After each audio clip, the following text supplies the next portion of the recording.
The Aleutian Islands in 1942 were a lonely frontier, a chain of volcanic rocks stretching like a broken spine between Alaska and the western Pacific. The sea here was gray and cold, the wind endless. On a fog-shrouded morning in July, a small group of American sailors and soldiers stood in silence around a downed aircraft, half sunken in the tundra. Its pale green wings bore the red sun of Japan. The fuselage was dented, the propeller twisted, but the overall shape remained intact. It was the first time anyone in the United States had seen a Japanese Zero up close, the fighter that had ruled the skies since Pearl Harbor. The men didn't know it yet, but this wreck, a single captured airplane, would alter the balance of the Pacific War. 2 years earlier, the Mitsubishi A6M0 had burst into the world's consciousness like a blade out of the mist. First flown in 1939, it was Japan's answer to the question of how to dominate the Pacific. The Imperial Japanese Navy needed a carrier fighter that could escort bombers over vast distances, strike first, and win quickly. The designers at Mitsubishi, led by Jiro Horikoshi, accepted the challenge with a vision that defied Western assumptions. They would build the lightest, most agile fighter on Earth, one that could fly faster, farther, and turn sharper than anything the Americans or British possessed. To achieve that, they made choices that shocked Western engineers. Every gram of unnecessary weight was stripped away. Armor was omitted. The fuel tanks were not self-sealing. Even the structure of the aircraft was reduced to its barest possible form, thin aluminum skin over a skeletal frame. The result was astonishing. A fighter that weighed barely half as much as its American rivals, with a range of over 1,500 miles and a climb rate that could leave almost any opponent behind. When the Zero entered combat over China in 1940, it shredded opposition aircraft in minutes. Western observers dismissed the reports. They couldn't believe a carrier fighter could outperform land-based interceptors. But at Pearl Harbor, at Wake Island, at the fall of the Philippines, the world saw the truth. The Zero wasn't just good, and it was terrifying. Allied pilots learned quickly that turning with it meant death. Those who survived early encounters described it as supernatural, capable of vertical climbs that defied physics. From 1941 to mid-1942, the Zero dominated the Pacific. Its combination of range, agility, and firepower made it untouchable. The aircraft became a symbol of Japan's rapid victories, from the Indian Ocean to New Guinea. American pilots in the stubby F-4F Wildcats and older P-40s found themselves outclassed. Radio calls often ended with grim warnings, zeros above. But in war, even legends have weak points, and discovery often comes by accident. In June 1942, as Admiral Yamamoto's fleet attacked Midway, another Japanese task force moved north toward Alaska. The Aleutian campaign was intended as a diversion, to pull American forces away from the Central Pacific. On June 3rd, Japanese planes bombed Dutch Harbor, a lonely U.S. outpost. Among them was Petty Officer Tadayoshi Koga, a 19-year-old pilot flying Zero number 4593, launched from the carrier Ryujo. During the raid, ground fire tore through Koga's aircraft, rupturing an oil line. His engine sputtered, leaving a black trail of smoke. Koga turned east, searching desperately for somewhere to land. He radioed his wingman that he would attempt an emergency landing on Akutan Island, a flat, grassy area they'd been told might work as a recovery site. But what looked like grass was actually a waterlogged bog. When his wheels touched down, the Zero's landing gear dug in, flipping the plane forward. The nose slammed into the ground and Koga was killed instantly. His two wingmen circled but couldn't risk landing. They believed the plane had exploded and the pilot had died, so they left it behind. For more than a month, the wreck lay undisturbed in the Alaskan wind and rain. Then in July, a U.S. Navy Catalina on patrol spotted the distinctive red roundels. A salvage team soon arrived. To their astonishment, the aircraft was almost undamaged. Bent propeller, cracked canopy, but otherwise intact. The Americans had captured the first nearly complete Zero. The discovery electrified the Navy. A special recovery team dismantled the plane carefully, labeling each part and loaded it aboard a ship bound for San Diego. Security was tight. Every rivet, every piece of wire was guarded like a secret weapon. When it arrived at North Island Naval Air Station, mechanics from Grumman and the Navy's Bureau of Aeronautics gathered to examine it. What they found changed everything. The Zero's airframe was a marvel of design simplicity. The skin was thin, but its strength-to-weight ratio was superb.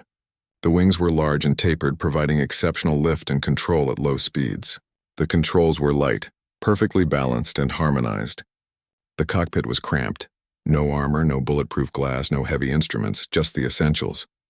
The Sockeye 12 radial engine produced 940 horsepower, modest by American standards, yet because the Zero weighed barely 5,500 pounds, it delivered remarkable performance. When the engineers removed panels and studied the internal structure, they realized how radically different Japanese design philosophy was. Western aircraft were designed for survivability. The Japanese Zero was designed for purity of flight. It was, in the words of one engineer, a racing plane with guns. Still, what impressed them most wasn't what the Zero had, but what it lacked. There were no armored bulkheads to protect the pilot from rear gunfire. The fuel tanks were bare metal. A single bullet could ignite them. The control cables were unshielded, running through exposed channels. Even the pilot's seat was made from thin aluminum sheet, barely stronger than a cooking pot. The Yang Zero's beauty concealed its fragility. Test flights began in September 1942 under Lieutenant Commander Eddie R. Sanders. The Navy's top test pilot took off from San Diego's North Island in the captured aircraft, repaired, repainted with U.S. markings and given the code name Koga Zero. Sanders approached his mission like a scientist, recording everything: climb rate, roll speed, stall behavior, acceleration, dive limits. The results were extraordinary. At 200 knots, the Zero handled like silk. Its turn radius was unmatched. The elevators and ailerons responded instantly. In slow-speed dogfights, it could outmaneuver anything the Americans had. But once Sanders pushed past 250 knots, the Zero's weaknesses appeared. The control surfaces stiffened. Roll response fell dramatically. At high speeds, it could barely bank. And when Sanders dove past 300 knots, the wings began to buffet, warning that the structure could fail. This was the key. The Zero's agility came at the cost of rigidity. It was unbeatable in a low-speed turning fight, but dangerously unstable at high velocity. The engineers summarized their findings in a report distributed to Navy and Marine air groups across the Pacific. The document's conclusions were clear. Do not dogfight with the Zero. Use speed, dive away, climb back. This became the foundation of new aerial tactics. American pilots learned to attack in vertical maneuvers, swooping from above, firing a burst, then climbing back to altitude before the Zero could follow. It was called the boom and zoom. At first, many frontline pilots were skeptical, but once these methods were tested in combat, the results spoke for themselves. By late 1942, American squadrons flying Wildcats began using the new tactics effectively over Guadalcanal. The myth of the untouchable Zero started to fade. Pilots learned that if they stayed fast, avoided sharp turns, and forced the fight into dives, they could survive and win. Meanwhile, back in the United States, the data from the captured Zero went straight to the drawing boards of Grumman, Vought, and Republic. At Grumman, engineers were already developing a successor to the Wildcat, the F-6F Hellcat. The captured Zero confirmed their theories. The new fighter needed more speed, more armor, and a higher dive limit. It would sacrifice some maneuverability but gain the power to dominate in energy combat. When the Hellcat entered service in 1943, it was precisely the weapon the U.S. Navy needed. In head-to-head combat, it could outrun, outclimb, and outgun the Zero. Its thicker armor and self-sealing tanks gave American pilots a huge survival advantage. Within a year, the kill ratio in the Pacific flipped dramatically. The story of the captured Zero didn't end with engineering blueprints. It continued in training rooms, flight manuals, and tactical lectures across the Pacific. Every American pilot heading into combat after 1942 was taught lessons learned from that single aircraft pulled out of an Alaskan bog. The Zero's mystique, once born of fear, had been transformed into knowledge. The first step after the discovery was to preserve every inch of the captured machine. Engineers from the U.S. Navy Bureau of Aeronautics and Army Air Force's Technical Command photographed the airframe, marked the serial fragments, and began a complete teardown. Each control surface, cable, and structural beam was catalogued. The metal finish was curious. thin, almost fragile compared to American standards. Where American fighters used solid aluminum skins riveted over strong frames, this Zero relied on weight savings to the extreme. The skin panels were as thin as those on some training planes. Every ounce saved was meant for range and maneuverability. In early 1943, the dismantled Zero was shipped to the United States for a more controlled evaluation. The site was a test field near San Diego, a restricted base where American engineers would attempt to rebuild the enemy's prized fighter. They nicknamed it the Akutan Zero, after the remote island where it had crash-landed months earlier. It arrived battered but largely intact, a rare specimen of Japan's most feared fighter. When the rebuild began, each assembly revealed new insights. The wings, long and graceful, used a unique spar design that provided rigidity with minimal weight. The landing gear retracted inward, saving aerodynamic drag but leaving little protection during rough landings. Even the cockpit layout spoke volumes about Japanese priorities. Every gauge was functional but minimal. Comfort, redundancy, and armor were secondary. This was an aircraft built for offense, not survival. American technicians examined the power plant next. The engine was a Nakajima Sakai 12, a 14-cylinder radial capable of around 950 horsepower. It was air-cooled, lightweight, and tightly packed. Its design favored simplicity and balance over brute power. Yet it lacked the supercharging technology that gave American and British aircraft superior high-altitude performance. This explained why Japanese pilots preferred low to mid-altitude engagements, where the Zero's agility dominated. By mid-1943, the restored Zero was ready for its first American-controlled test flight.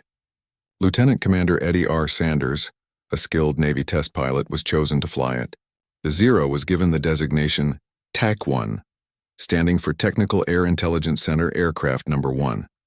Sanders' mission was to uncover its strengths, and more importantly, its weaknesses. The first flight took place under strict secrecy. Engineers stood at the edge of the runway as the captured fighter lifted into the California sky. For the first time, the U.S. military could observe how the Zero actually behaved in controlled conditions. The reports were astonishing. The Zero turned tighter than any American fighter of its era. Its controls were light and responsive even at low speeds. In a dogfight at close range, it could outmaneuver most opponents. A fact Allied pilots had already learned the hard way over the Pacific, but the weaknesses were equally revealing. At high speeds, the controls stiffened. Diving beyond 250 knots became difficult, even dangerous. The Zero's wings began to flutter, and the roll rate slowed dramatically. And then came the most critical discovery of all: the lack of pilot protection. When engineers examined the cockpit armor, they found virtually none. The seatback was thin metal, offering no resistance to enemy fire. There was no self-sealing fuel tank. A direct hit could ignite the plane almost instantly. The canopy offered no bulletproof glass. Even the control cables running beneath the pilot's seat were exposed to small arms fire. In essence, the Zero was built like a flying sword, deadly if it struck first, but fragile if struck in return. To the engineers, it was a moment of disbelief. Not laughter, but a quiet realization that the enemy's best fighter was both brilliant and doomed by design philosophy. Japanese doctrine had prioritized agility, range, and offense over protection. Every kilogram saved gave the Zero greater reach, but at the cost of pilot survivability. The logic was clear. In a war of attrition, Japan bet on skill and speed, not on endurance or defense. The test flights continued for weeks. The data gathered was turned into detailed performance charts. The Zero's climb rate, turn radius, acceleration, and stall behavior were measured against American aircraft: the F-4F Wildcat, the new F-6F Hellcat, and the P-38 Lightning. The results directly shaped American tactics. Pilots were instructed never to dogfight a Zero in level turns. Instead, they were to use diving attacks, vertical climbs, and hit-and-run tactics, the so-called boom and zoom. Training manuals soon circulated across Navy and Marine squadrons. "Do not turn with the Zero," one report warned. "Dive to escape. Climb for position. Strike once, then disengage." This simple rule saved countless lives. The captured Zero had become a teacher, one that spoke through its design more clearly than any intelligence briefing could. By autumn 1943, The technical findings reached the production lines. Engineers at Grumman and Vought began refining the next generation of fighters. The F-6F Hellcat was designed with these lessons in mind. Stronger engine, thicker armor, better roll rate at high speeds. In simulated engagements, the Hellcat could now dive away and climb beyond the Zero's reach. The balance of power in the Pacific Air War was beginning to shift. Meanwhile, analysts studied the Zero's strategic purpose. Japan's empire stretched across thousands of miles of ocean. The Zero's exceptional range, more than 1,500 miles with external tanks, allowed Japan to project air power from remote island bases. No American fighter in 1941 could match that range, but by 1943, the U.S. Navy's carrier operations had improved logistics, allowing shorter-range, heavier fighters to dominate in concentrated battles. The very distances that once favored Japan now became its weakness, as isolated airfields were cut off and resupply faltered. The Zero in its prime had symbolized Japan's aerial supremacy. Yet within 2 years, its design philosophy was already outdated. The test reports concluded, a highly maneuverable aircraft but structurally light and unarmored, superior at low speeds, inferior at high speeds, vulnerable to sustained fire and high-speed dives. This concise assessment would become the foundation of Allied air strategy in the Pacific. As 1944 unfolded, the skies above the Marianas, the Philippines, and Iwo Jima filled with newer American aircraft. The Hellcat and Corsair now ruled the air. Their pilots, trained on lessons learned from the Akuten Zero, fought with calculated precision. When Japanese pilots attempted turning duels, they were countered with dives and energy tactics that the Zero could not follow. Still, respect remained. Even American test pilots admitted that the Zero's engineering brilliance was undeniable. It was an aircraft designed for a specific doctrine, one that valued initiative and offensive skill. The lack of protection was not an oversight, but a reflection of Japan's strategic mindset. Win quickly, strike first, accept risk. In those early years of victory it made sense, but as industrial warfare deepened, the philosophy crumbled against mass production and resilience. The captured Zero continued to fly in U.S. tests until early 1945. It performed dozens of flights, each meticulously recorded. Its performance data influenced not only American fighters, but also bomber escort tactics and anti-aircraft gunnery training. The aircraft eventually retired as a static exhibit, its airframe scarred, its purpose fulfilled. Through those tests, the U.S. military gained something far greater than one plane. They gained insight into how their enemy thought, built, and fought. Every rivet, every missing armor plate, every lightweight joint told a story of priorities and beliefs. The Zero was not just a weapon, it was a philosophy made of metal. As the Pacific War reached its final stage, that philosophy would meet its ultimate test at the battles of the Philippine Sea and Leyte Gulf, where hundreds of Zeros would clash with the new generation of American aircraft born from their own captured design. The engineers' quiet analysis in that San Diego hangar had set the stage for those decisive encounters, where speed and maneuver would finally be overcome by power and protection. It was now clear. The war in the air had entered a new era, one where balance between agility and armor would define survival itself. By mid-1944, the Pacific was a vast theater of contrast.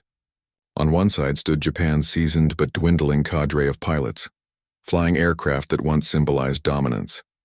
On the other side, American forces, now equipped with newer planes, heavier armor, and intelligence born from that single captured Zero, began executing air operations with precision that the Empire could not match. When the Battle of the Philippine Sea began in June 1944, the difference was absolute. American radar-directed fighters intercepted Japanese formations hundreds of miles from their targets. The Hellcats and Corsairs tore through waves of Zeros in what pilots called the Great Marianas Turkey Shoot. Out of roughly 400 Japanese aircraft launched that day, over 300 were destroyed. U.S. losses were minimal. The data from the Akuten Zero had matured into doctrine. American pilots no longer feared the Japanese fighter. They understood its limits, its inability to dive fast, its poor roll rate at high speeds, its fragile frame. Reports circulated across carrier task forces reiterating the same advice: avoid turning. Engage with energy. Strike and break away. It wasn't just a tactic, it was now standard training, the product of years of technical analysis and combat validation. The Japanese Air Command, meanwhile, faced a grim realization. The Zero, once unmatched, was now a liability. Even its improved variants, the Model 52 and beyond, could not close the gap. Japan's industry lacked the aluminum and engines to produce modern fighters on par with the American Hellcat or Mustang.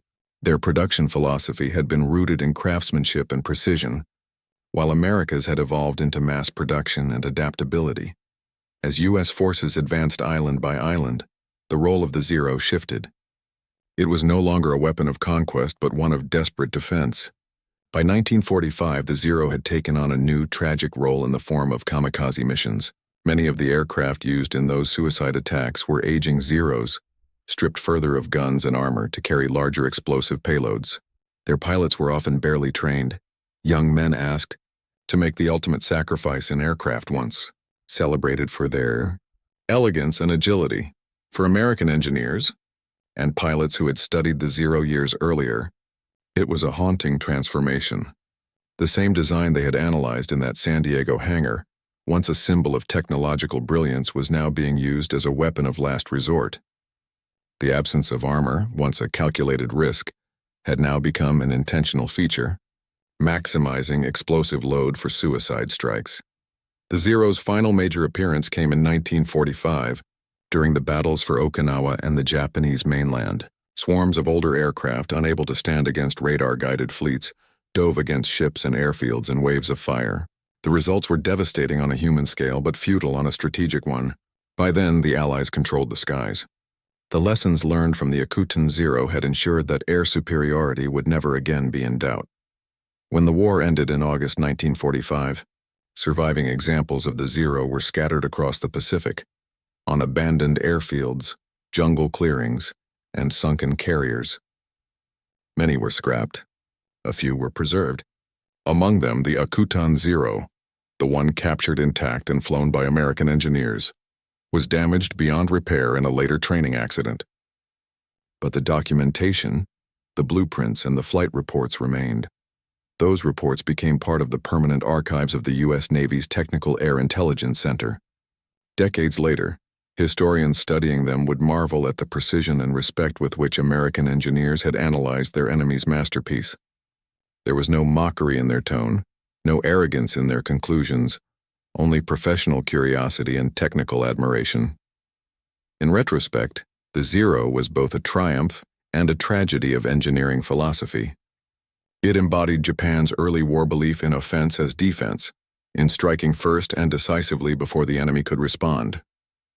That doctrine worked brilliantly when Japan held the initiative, when pilots were experienced, logistics were intact, and the skies were theirs to command. But as the war industrialized, as technology and numbers outweighed skill, the very strengths of the Zero became its fatal flaws. The lessons drawn from that captured aircraft went far beyond aircraft design. They changed how the U.S. approached combat development. The post-war generation of fighters, from the F-86 Sabre to the early jets of the Cold War, carried forward the balanced philosophy that emerged from those wartime lessons. Speed, agility, and protection must coexist. No single element could dominate without consequence. For the Japanese engineers who had designed the Zero under Jiro Horikoshi, the story was bittersweet. Horikoshi himself survived the war and later reflected on his creation with mixed feelings. He had built a masterpiece of aerodynamics, but it had served a war he could not control.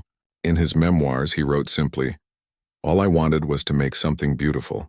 In that sense, the Zero was more than a weapon. It was a reflection of its era, an age when idealism, national pride, and human ingenuity collided with the unforgiving reality of total war. Its light frame and unarmored pilot seat were not symbols of ignorance but of belief that agility and courage could overcome steel and fire. When American engineers opened a captured Zero, they did not just find thin metal and exposed controls. They found the essence of a nation's wartime soul, distilled into a machine. It revealed how Japan fought, how it thought, and ultimately how it would lose. The discovery changed not only tactics but understanding of enemy psychology, of design trade-offs, and of the balance between offense and defense. In the years after the war, surviving Zeros became museum pieces. One stands today at the Smithsonian National Air and Space Museum. Another, restored with both American and Japanese parts, flies at air shows as a symbol of history, not hostility. Each time it takes to the sky, the sound of its engine carries echoes of two sides that once fought fiercely, yet shared the same passion for flight.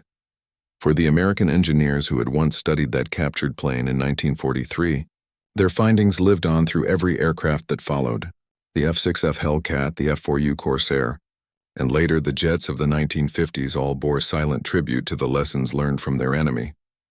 The war had ended, but the pursuit of understanding, the same pursuit that led them to open that Zero's fuselage, never stopped.